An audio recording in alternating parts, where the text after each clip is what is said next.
오늘은 여러분들과 함께 좀 사전에 톨스토이에 대한 이야기를 좀 하고 가야 될 것 같습니다. 아시는 분들은 많이 계시겠지만 톨스토이가 태어난 시기가 1828년입니다. 약 19세기죠. 톨스토이는 여러분 아시다시피 대무노입니다. 그래서 아주 젊을 때부터 작가로서 많은 존경을 받죠. 그러던 톨스토이가 나중에 자기 스스로의 그 한계를 느끼고 또 삶의 무의미를 느끼면서 그가 회심을 합니다. 그리고 쓴 책이 예전에도 소개 한번 시켜드린 적이 있는데 참회록입니다. 그걸 이후에 톨스토이는 자기 이제 신앙을 찾기 위해서 많이 찾아다니는데, 그러면서 사람들도 만나고 철학자, 과학자, 또 좀 삶을 잘 사는 신앙인들 만나기도 했는데 답을 잘 못 찾아요.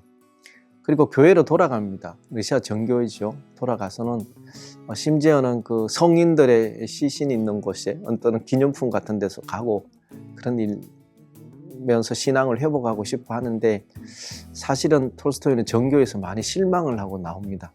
정교회가 가지고 있는 그 모습이 도리어 가식처럼 보이고, 그 다음에 교회가 국가 권력과 결탁이 되어서 많은 젊은이들을 전쟁터에 보내게 되는, 사제들이 축복해서 전쟁터에 보내는 그런 모습을 보면서 예수님의 그 산상수훈, 악에게 대항하지 말라 뭐 이런 이야기들에 대해서 배치되는 모습을 보고 교회를 나오게 되죠.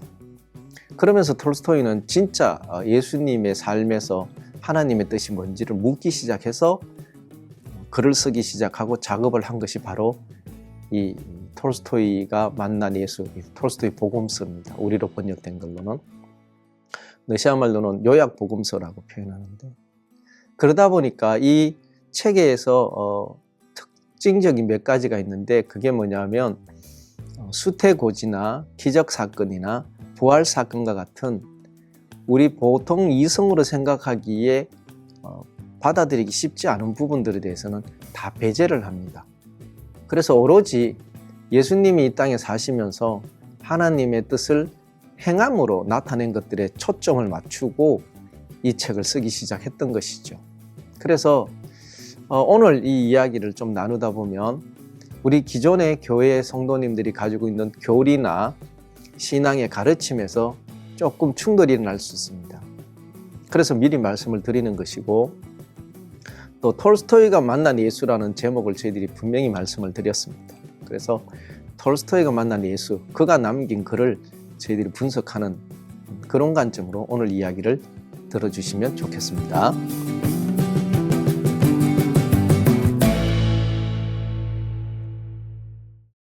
그때 어떤 사람들은 말했다. 사람들은 그를 가짜 예언자라고 말했습니다. 그런데 보십시오. 그가 지금 우리의 전통법을 배척하는데도 아무도 그를 반박하지 못하고 있습니다. 어쩌면 그가 참으로 진정한 예언자일지도 모릅니다.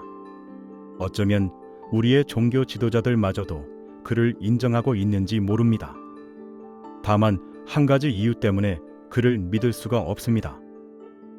그것은 하느님께서 보내시는 분이 오실 때 그가 어디서 태어나는지 아무도 모른다고 기록되어 있는데, 우리는 저 사람의 출생과 그의 모든 가족을 알고 있다는 것입니다. 백성들은 여전히 그의 가르침을 알아듣지 못했고, 그래서 여전히 증거를 요구했다. 그러자 예수가 그들에게 이렇게 말했다. 육체에 따라서는 여러분이 나를 알고 또 내가 어디서 왔는지 압니다. 그러나 영혼에 따라서는 여러분이 내가 어디서 왔는지 모릅니다. 나는 영혼에 따라 그분으로부터 왔는데 여러분은 그분을 모릅니다. 오로지 그분을 아는 것만이 필요합니다.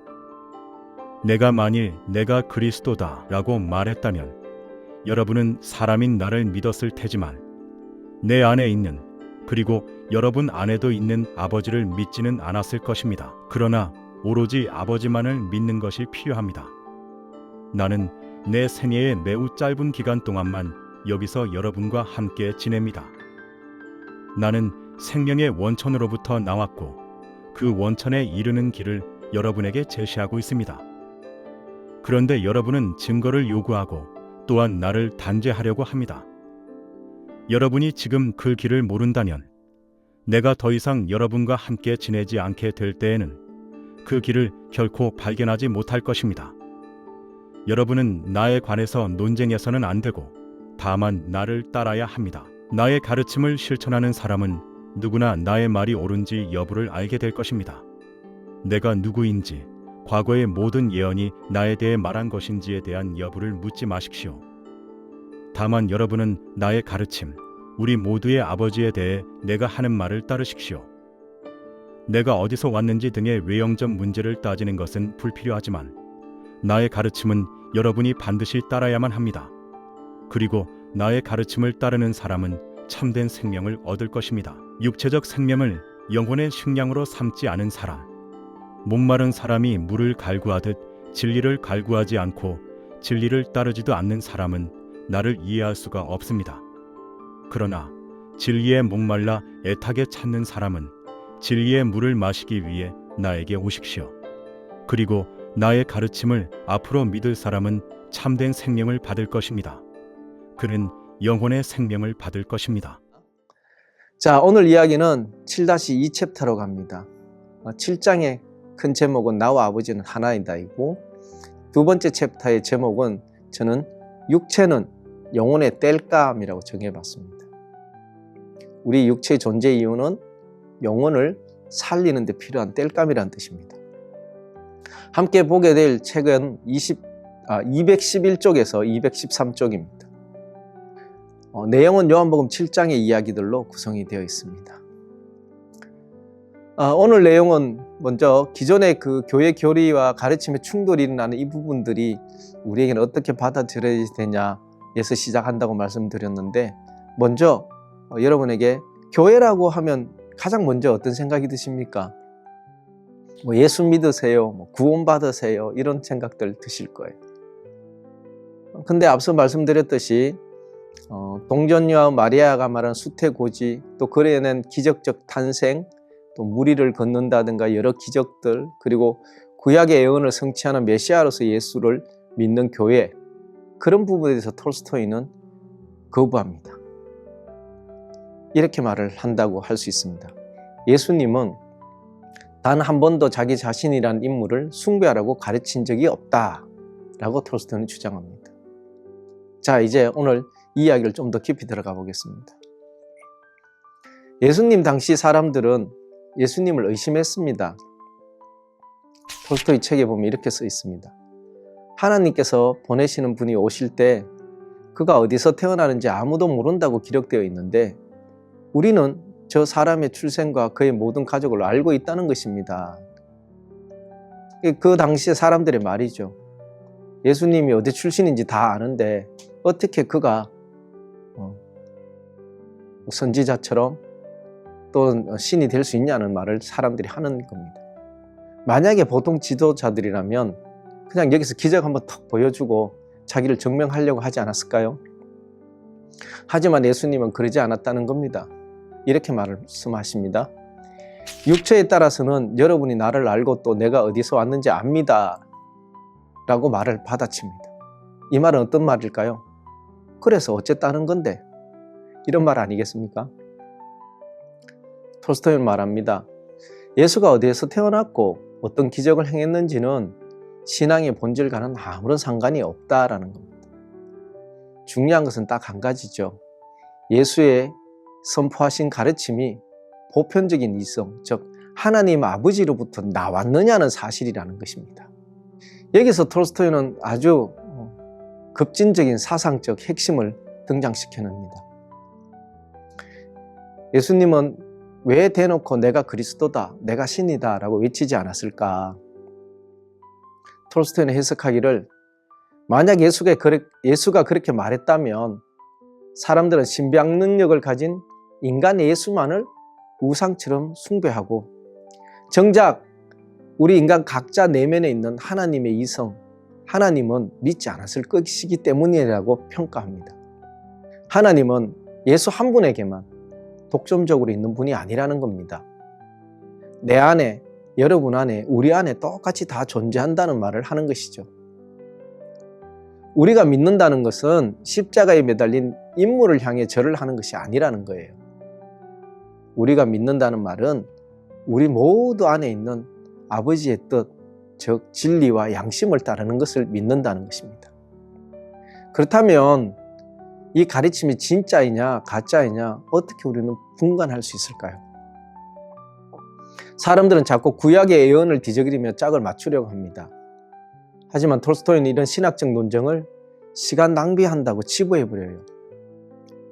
진리를 검증하는 유일한 방법은 과거의 책이 아니고 오늘 어떤 삶을 사느냐에 있다고 말을 합니다. 책에서 이렇게 표현합니다. 나의 가르침을 따르는 사람은 참된 생명을 얻을 것이다. 그 가르침을 따를 때 참된 생명이 있다는 것이죠. 톨스토이에게 기독교는 머리로 믿는 교리 체계가 아닙니다. 직접 살면서 부딪히면서 진짜라는 것을 삶의 방식으로 나타내는 것을 말합니다. 진리는 행동했을 때 얻어지는 생명의 결과로만 입증할 수 있다고 말하는 것입니다. 마지막으로 톨스토이는 놀라운 비유를 던집니다. 책에는 이렇게 언급합니다. 육체적 생명을 영혼의 식량으로 삼지 않는 사람, 목마른 사람이 물을 갈구하듯 진리를 갈구하지 않고 진리를 따르지도 않는 사람은 나를 이해할 수가 없습니다. 우리는 평생 내 육체를 배불리고 내 육체 잘하고자 해서 살아갑니다. 어떻게 하면 더 가지고 더 먹고 더 소유하고 할 수 있을까? 이런 삶은 영혼을 갉아먹는 삶이 되고 맙니다. 돈을 위해서 양심을 팔기도 하고 성공이라는 것 때문에 진리를 잠시 잊어버리기도 하죠. 아니 외면하기도 합니다. 하지만 참된 삶은 그렇게 살 수는 없습니다. 도리어 그 반대여야 합니다. 내 육체의 욕망, 이기심, 편안함을 불태워서 내 영혼을 성장시키는 땔감, 내 영혼을 성장시키는 식량으로 삼아야 합니다. 진리는 지적인 호기심을 배우는 게 아닙니다. 목마른 사슴이 시냇물을 찾듯 내 육체를 기꺼이 소모해서라도 절박하게 구해야 하는 유일한 생명줄입니다. 여러분, 오늘 톨스토이는 우리에게 묻습니다. 당신은 예수라는 껍데기에 갇혀 그분을 숭배만 하는 우상 숭배자입니까? 아니면 당신 내면에 있는 이성의 빛을 깨닫고 오늘 당장 사랑을 실천하는 진짜 제자입니까? 육체의 기운을 묻지 마십시오. 애인의 성취를 따지지 마십시오. 지금 당신 안에 있는 그 거룩한 이성의 목소리를 믿고 당신의 육체를 태워서 영혼의 불꽃을 피우십시오. 이것만이 우리가 참된 생명을 얻는 유일한 길입니다. 오늘 우리가 신앙하는 모습에서 생각해 본다면 어떤 생각이 드십니까? 톨스토이의 이런 주장이 과연 여러분에게는 어떻게 다가옵니까? 이 질문으로 오늘을 마무리하고자 합니다. 감사합니다.